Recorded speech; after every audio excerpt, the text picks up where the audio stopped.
A large part of how IBCA came to be about was because so many of the women in our initial group of 9 had had experiences that they knew could be improved and could be so much more supportive of women diagnosed. So that is the foundation from where we all came. The way the Ithaca Breast Cancer Alliance started began when I was diagnosed with breast cancer in November of 1992 in New York City. I was diagnosed one day. That afternoon I called SHARE, a wonderful community-based organization in New York. A person picked up the phone right away and they said, we have a newly diagnosed support group starting tomorrow. I went to that support group. I met other women. I learned, there was no internet, so I learned about the medical consumer library in New York City. I got 800 numbers, and I was connected. And then I was connected throughout my treatment and in New York.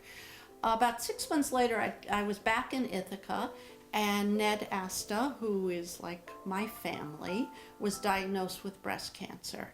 And I said, oh, I know how to do this. You know, let's find the support community here. And of course, when we went to look, there was nothing. So we kind of stumbled through it together, figuring things out for her. And a few months later, a friend was going to do a fundraiser for his birthday. He wanted to donate the money to AIDS and to breast cancer. And he asked Ned and me, where should I give the breast cancer money? And we were trying to decide. And then we came up with this idea, hey, let's take this money and just start this little networking organization so that people could find each other and talk to each other.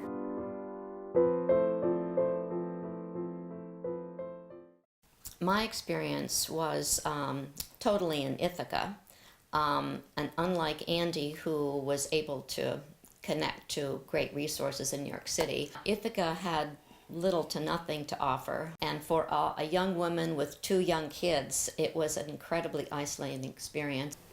There was nobody to talk to, so I basically went for 6 months without talking to a single woman who had had breast cancer. The reason why it took us so long to form a vision is because we had very different opinions and different experiences. So we really worked in a very deep, personal way in that living room for almost a year, to just kept making the circle bigger and bigger and bigger so that what we did would include all of us and all our different points of view. There was a lot of energy and a lot of positivity in the group, but we had to be very, very considerate and patient with each other. And that really was an important step, I think, because that laid the groundwork for dealing with clients after we opened the doors, because everybody was coming from a different perspective, and we really had to listen and be there for where they were in their life at that point. The newsletter that we first started and just before we opened our doors was called Choices. Because we wanted to have something to offer and be able to offer it in a timely way before we put ourselves out there, we actually created some services before we went public. Then we were ready to put ourselves out there, but we needed a phone, an answering machine, and a place to put it. And we had none of those. And I was actually looking into renting a closet in the women's community building so I could just put a phone and an answering machine in there, and then we could call into it. And that's when Ithaca Rape Crisis offered us a little room in their offices. I guess the biggest challenge right off the bat was we had no idea how many people were going to contact us.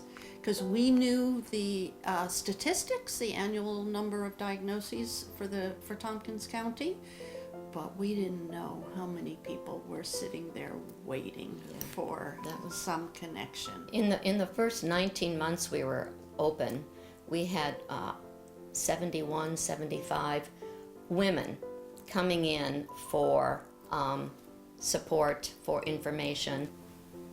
For me, the legacy of IBCA is all the women coming together and working for a unified goal and bringing it to fruition. It was an incredible experience.